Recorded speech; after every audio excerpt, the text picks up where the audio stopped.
People of Reddit, what dirty secret do you know about your parents? Let's jump in. Story 1. My mum was cheating on my dad and had a baby from another man. I found out a while back that my younger sister is actually my half-sister. Then I found out my dad knew all along that it wasn't his baby, but raised her as his own. He never told me or my sister. He passed away and took this to the grave. I admire what he did, but wish he'd told me. Story 2. My dad was banging my fiancée. Not before or after we were engaged. We're talking while we were engaged. This happened 20 years ago, and I just found out recently. I had other family members who knew and never said anything. They let me literally plan a wedding to this chick. Luckily, I have a great support system that is helping me get through it right now. But apparently, don't have a dad. Story 3. Nothing dirty really, but my parents eloped and were married about a year before their wedding. My dad was in the Navy, and getting paper married as soon as possible made sense for them.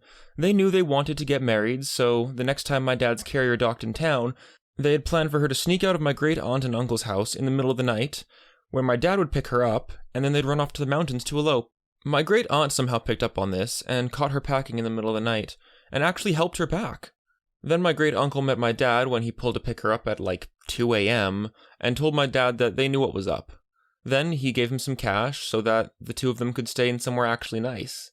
They all kept the secret and they had an actual wedding about a year later.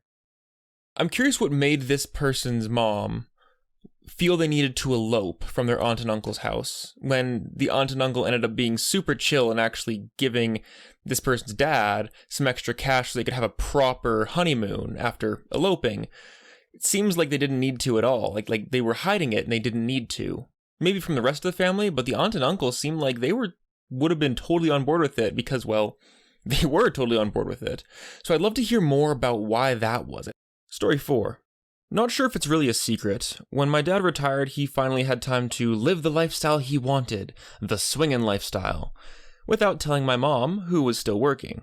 He didn't even bother to wrap it up, and gave my mom chlamydia. I sent him a hate and rage-fueled email detailing everything I thought about him and cut all contact. Haven't spoken to him in almost 10 years. He's never met my husband. As much as it hurt at the time, my mom is now rocking her best single life and is finally allowed to be her own person. And if I'm being honest, I'm not too surprised. I thought my dad sucked even before this whole debacle. He was not a good partner. Ooh, see, that's what I'm talking about when I talk about like be safe, wrap it up, all that is stuff's out there. You never know what you're gonna catch. At least chlamydia is curable, or treatable, but geez, imagine if it was like HIV. Yeah, have fun telling your partner that story. Story 5. My dad acts like a man of principles and values.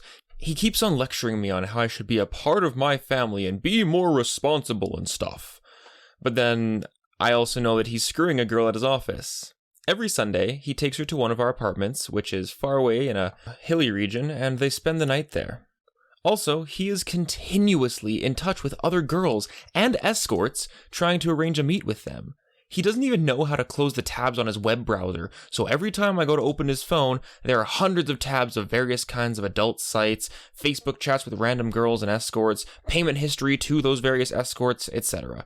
He always acts like a saint and blames me for not being an active member of the family, but I know that he's not. Story 6. I own my own business and bought a few computers on lease. Left one at my parents' place for when I was visiting, but created accounts on them so that they had a decent computer with up-to-date software. When they had problems, I'd use remote access to do a screen share and resolve whatever the issue was. I'd had a dispute with my mother about a family member at some point, and because she was being unreasonable and risking that person's life, I had to get lawyers involved and go to court. Needless to say, it soured our relationship. Someone in the family called me to let me know that my parents were planning on disowning me and disinheriting me over the court case. I didn't think it was true because the deal was that I'd inherit their house when they passed, because not only had I helped them buy it, I helped them renovate it, and they owed me easily over $100,000 on it. So I remotely logged into their computer on Mom's desktop, and I found a scanned copy of her will, specifically excluding me from inheriting anything if either or both of them should die, screwing me out of not only an inheritance, but from the $100,000 I'd lent them so they could have a nice house to live in. I waited a few weeks, hired a lawyer, and explained that I wanted my money out of the house, provided the paperwork because there wasn't any other written agreement, and my mother went ape when the lawyer contacted her and spun some BS story about not having any liquid assets to pay me back with, which was a lie. I had reviewed their investments the year before. They paid me through the lawyer, then effed off for parts unknown this past winter when interest rates went up. Good riddance. It always amazes me how awful and unfair some people's parents can be. A similar story in my life comes from an instance where my cousin was having her wedding, and it was a small little get-together, right? And she didn't have space for everyone, so she left out some of her acquaintances, left out an aunt and an uncle that they never really got to know too well. That aunt and uncle spent a big chunk of their time abroad, so they didn't really grow up with them in their life. So they weren't invited to the wedding. Wasn't a huge thing. It was just small. They couldn't invite everyone, you know? Some friends got left out, some family got left out, not a big deal.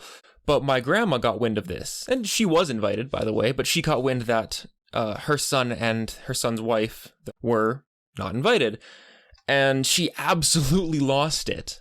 Now she's disowned basically the entire side of the family that associates with that cousin, and she doesn't care to hear any opinions of either side, and she doesn't care to hear anyone's opinion.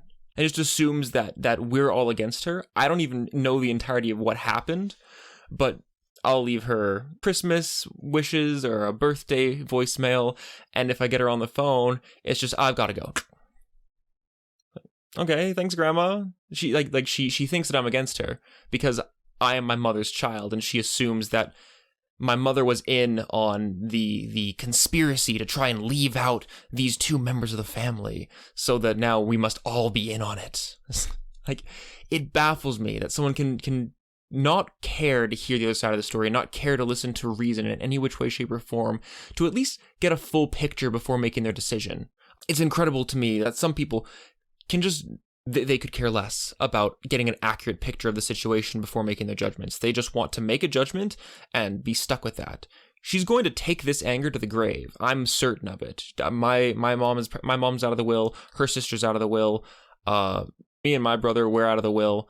The cousin, most definitely. And she's not talking to us, and she just doesn't talk to us at all. And I find that really fascinating that someone can be so eternally upset at something that they never got both sides of the story of. In fact, I'm pretty sure my uncle that didn't get invited didn't see it as a big deal. I think it was his wife that got angry. I'm pretty sure when he was told that, hey, you're not invited to the wedding, he was just like, no, yeah, that makes sense. I mean, I didn't really associate much with my niece, so that's totally fine. I get it. So I'm pretty sure he was fine with it. But it's just his wife and his mom, my grandma, just went full-blown ape shit. Instead, two people not being invited to that one day, she decided that she's never going to have any happy days with the side of the family that I am a part of ever again. She's got still probably another 30 years to live that she's not going to associate with us at all. And that might change, but I'm doubtful. Story 7. My father only married my mom for a green card. My mom married my father out of pure lust. I think their entire marriage, if you can even call it that, lasted like 2 years. I think he was marginally attracted to her, but he didn't find her irresistible or anything. It was more along the lines of, well, she's an attractive, gullible white American woman. This is going to be a cakewalk. And sadly, it was. They didn't have a real connection. Story 8. I've seen my mom's nudes. Because she left them on a flash drive with a bunch of old family photos. I was trying to look through them and came across another folder called Mom's Wish List. So I went to it and boom, nudes. I need eye bleach. Story 9. My family shares a Netflix account. My dad, now in his 70s, has only in recent years discovered the wonders of modern technology. Specifically, he recently got an iPhone and a smart TV. My parents' nightly routine is that my dad smartcasts all kinds of stuff from his phone to the TV while my mom falls asleep next to him on the couch. One day, I open up Netflix and go to choose my profile when I notice there's something off. Instead of my dad's profile saying, Dad, it says, erotic movies. The poor guy probably accidentally opened his Netflix account name settings and thought he was trying to type into the search bar. But instead, he changed his name to that, which I was the only one in the family to notice. I quickly realized that that's probably what he was trying to search for, So I decided to fight back on my end by changing his profile name to No. A couple months later, he keeps asking me why his Netflix account keeps telling him no. I eventually had to spill the beans in front of my mom and sister, as well as my sister's boyfriend. Everyone was dying of laughter, and my dad's face was super red. The funniest part is the platform that he decided to go for that kind of content was Netflix, and that he decided to search it while my mom was passed out next to him on the couch. You know that look that older people do when they're trying to read something up close with their bifocals and they tilt their head up? I just imagine him doing that while she's laying passed out snoring next to him. Story 10. My father is not the biological father of my brother, but we were raised as such. He's 4 years younger than me, completely different body build and face structure, different body hair pattern, and significantly darker than me, complexion and hair. We've been told from a very young age by both parents that it was due to Native American ancestry on my mom's side, something my maternal grandmother always relayed as well. I naively just believed that this was the case until 4 years ago, at 27, when I took a 23andMe DNA test, 100% Northern European descent. Mostly English and Scottish with a little bit of German. Absolutely zero traces of any ethnicity that would give credibility to my younger brother's looks. Got my mom drunk enough one night to bring it up, and she admitted that his biological father was a Latino man she was seeing, while my parents were on a trial separation when I was about 3. They briefly got back together after she got pregnant, and later divorced when I was 5, and my brother was 1. I've never brought it up to my brother or my dad, who 100% knows without a doubt the truth. From the one drunken conversation my mom and I had about it before she died, my brother's biological father was never told or is aware that he has a son.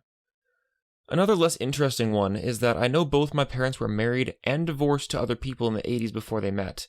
They've always said that each other was their first marriage, but I found that truth out while cleaning out my mom's storage unit after she died. I love how she kept the evidence of her lie. I just think that's hysterical. Now we hop into the rapid fire segment for stories too short to make a full entry out of, but too good to be left out. Let's go. My parents are secretly dating after being divorced 14 years. That they have and have always had a very unhealthy relationship, and that my mom deeply regrets having stuck by my dad, despite it being the exact opposite the other way around. Saw my mom's Hitachi wand once. That my dad cheated on my mom when we were kids and gave her herpes.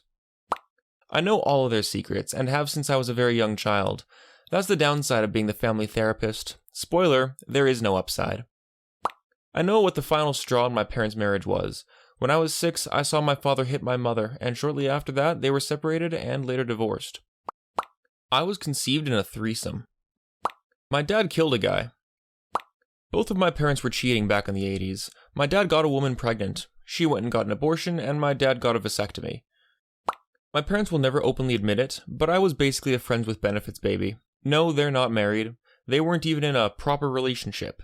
They just hung out and screwed. Therefore, I now exist. They banged in the living room while I was asleep. I was 9. I'll never get that out of my head. So guys, that's it for today. Make sure to leave your story or your thoughts on the stories we covered in the comments below. I'm ReddList. I hope you all have a great rest of your day. Don't forget to like and subscribe, and I will see you next time.